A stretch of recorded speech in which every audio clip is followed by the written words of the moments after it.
What's going on, guys? It's me, Jace, and welcome back to the channel. First off, congratulations to the back-to-back champion Georgia Bulldogs. I felt it was only right that we watch a Georgia Bulldog, so I said, hey, let's get this Kelee Ringo video going. So we're watching Kelee Ringo today, the second time or the second team all SEC. Kelee Ringo. Kelee Ringo is 6'2", 205 pounds. I watched 5 different games, 2 from 2021, which is Alabama and Clemson, and then I watched Oregon, Florida, and Kentucky from 2022. And I just gathered some things. And I mean, I can see why he is ranked so highly by the pundits, but I can also see why he's not liked by some people, because he's an interesting player, and that's what I'll say. But two things I wanted to cover before we jump into this very quickly. My previous video, Siaki Ika. My apologies. I mispronounced his name. I called him Siaki Ika. That's on me. I'm not Tongan.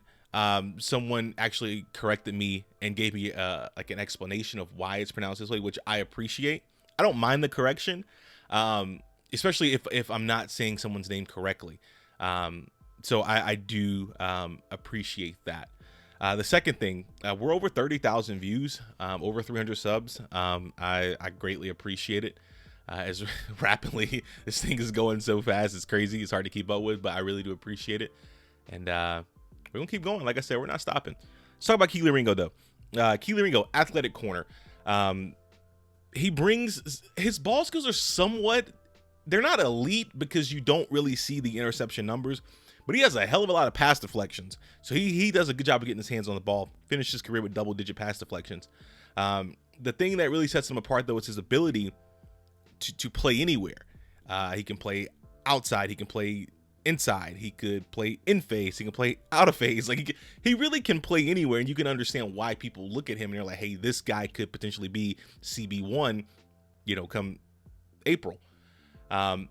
But there are some issues to his game, right? I think a lot of times his eyes can get him in trouble, and we're going to watch a few plays here where he's going to have his eyes in the backfield and he's going to get beat, right? And that's something that you see often on tape with Kelee Ringo. Another thing that we're going to talk about is his hips. For his size, I would have expected him to be more loose with his hips, and I think he can be very stiff at times. But again, you're betting on athletic traits, much like you did with Trayvon Walker and Nakobe Dean and a lot of these other Georgia players that ended up getting drafted last year. But let's get into it. We got a handful of plays here we're gonna watch, and we're just gonna talk about Kelee Ringo, the good and the bad. Make sure you guys hit that thumbs up, that subscribe button, notification bell as well. I do appreciate it, and let's get into it. So this first play we're going to be watching here is actually going to be Kelee Ringo. Kelee Ringo is at the top here. He's number 5. And so one of the great things about Kelee's game is that Kelee does a really good job of using his leverage to push receivers to the boundary, right? And this is very good technique, because if you push a receiver to the boundary, there's only so much space that the receiver can have to try to catch the football. So first, he's immediately going to try to get hands on the receiver. As you can see, the hand is on the back of the receiver, and he's playing the receiver to the boundary, right?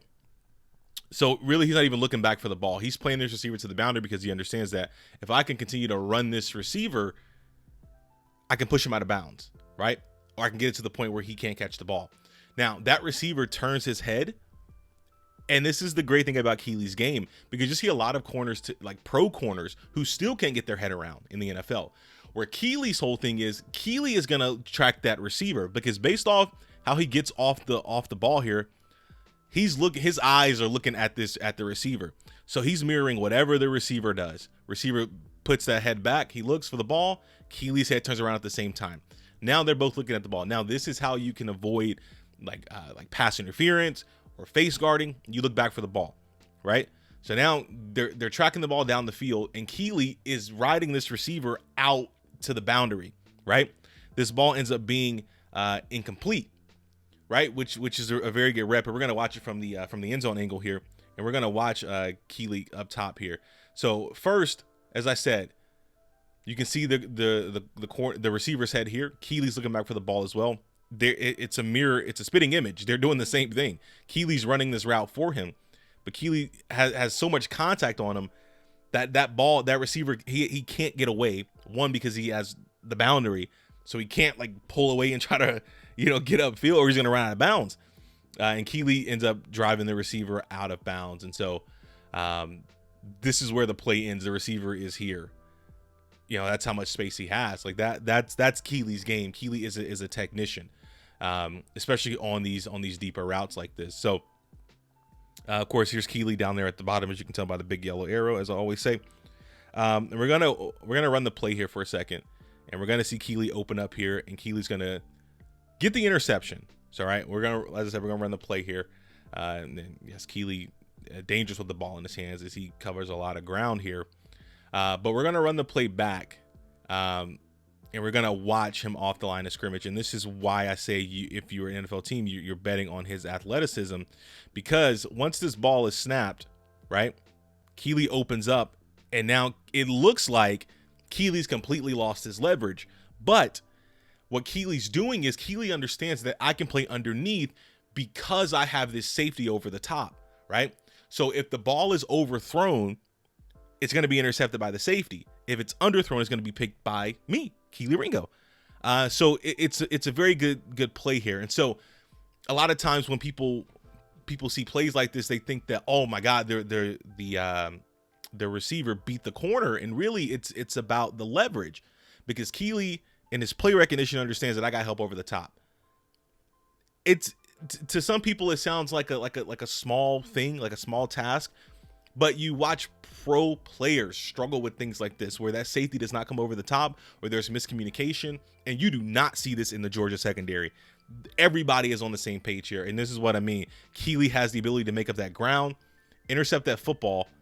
Now that receiver is pretty much in the end zone. He jumps at the 4-yard line. He intercepts the ball, and Kelee takes it back and covers about 30 to 40 yards because he has that athletic ability to make it look like he's beat. And he baits you and he gets you. In the words of Richard Sherman, the best corners get picks. This is how you get picks, because there are NFL quarterbacks that will fall for this. So Kelee's going to cover all this ground here. And he's going to cover a lot of ground, get almost to the 50-yard line, and get tackled. So that's a really good play by Kelee Ringo. So this next play here is going to be some of the bad of Kelee Ringo. I'm going to run the play here. So Kelee gets beat, right? But South Carolina doesn't throw the ball to him because Georgia's front is ridiculous. So he doesn't really have time to throw the ball.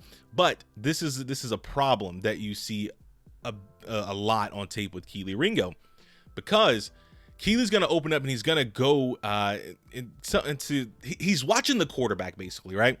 So he's thinking like, oh, well, kind of like the previous play where he's watching the quarterback, but he has safety up over the top. South Carolina capitalizes on that. They go, okay, well, he's peeking in the backfield. Let's run this in route here, right? And Kelee's thing is, I'm going to jump that route. The quarterback's looking his way. Kelee's thinking, oh, this is easy. What happens is Kelee's so aggressive, and his eyes can deceive him at times. Kelee jumps, he bites, then he gets beat over the top. Now, this right here in the NFL, there's no safety over the top, right? In the NFL, this is a touchdown every time, right? So depending on who your quarterback is, but this is one of the bad parts about his game is he guesses a lot. He tries to jump that route, and he ends up getting beat, and he can't make up that ground. But thankfully, his front is dominant. You see this a lot with guys like Marcus Peters, Trayvon Diggs. A lot of the guys that have a lot of picks are guys that guess like this. And in the NFL, a veteran quarterback will hit you with that shoulder shake, that pump fake, and you're going to bite, and you're going to get beat. Happens all the time. But yeah, the ball doesn't get thrown that way, and it ends up, being a play for the Georgia defensive line. So good for Kelee to have that backup there. So this next play we're going to look at here is going to be Kelee Ringo here. Kelee Ringo, the arrow is in the wrong place, but Kelee Ringo is actually up here. And what we're going to get is, first I'm going to run the play for you all. So we're going to run the play here, and as I said, Kelee's at the top. And what you're going to try to get is you're trying to get a rub route concept, right? So what you're trying to do is you're trying to get these receivers up top. You're trying to get them to run this in route here and to run this fade to the pylon for a touchdown. That's what you're trying to get. And you're hoping that the Georgia defenders will collide and that leaves the fade wide open to the pylon. But Kelee Ringo has such a good feel on this play that Kelee goes for a press technique. Now, going for this press technique, what happens is it completely reroutes the receiver. So now the receiver can't make that break. So now, before the receiver even gets out of his break, the other receiver is already crossing the 10-yard line heading to the pylon, where you were hoping some contact kind of happened in this area. But because of Kelee's hands and his strike at the line of scrimmage, in his press technique, he completely jars the receiver back, and now the route combination is completely screwed up. So now the route doesn't work, right?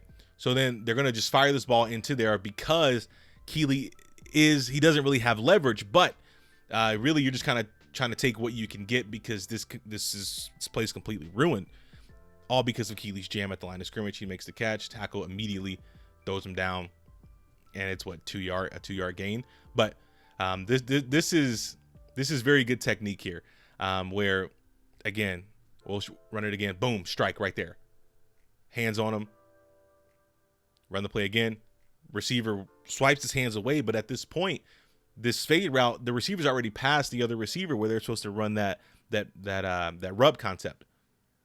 This is what good corners do, right? And he's so strong that he hits you with this press technique and completely pushes you back. It's a really good corner. You know, it's some flaws to his game, but nevertheless, he's a really good corner. And the final play we're going to look at here is going to be Kelee Ringo in the SEC championship game against Alabama. And I put this play in here because I want to cover something, right? And I mentioned it when we're talking about his hips, right? So on this play here, Kelee's going to get beat, right? So I'm going to run the play, and really we're just going to watch the release. That's all we care about is this right here, right? Look at Kelee's hips. Kelee's very stiff. You see that? Like he doesn't bend. Like he's just, it's stiff. Right, like he has arthritis, right? Like he doesn't do a good job of like flipping his hips. Then he kind of like lunges to try to get contact on the receiver. Receiver swipes his hand out of the way. Now this ball ends up being an incompletion because Kelee has the athleticism to make up this play. But this play is in here because this is a receiver that again has so much success because he's so freaking athletic, right? And I think in Kelee's case, athleticism is great, but some of the best players of all time are not the fastest. They're not the strongest. They're the ones that are technically sound, right? And I think for Kelee, you see this a lot, that kind of lunging. He's laid out of his stance. He doesn't really do a good job of getting his hands on receivers at times.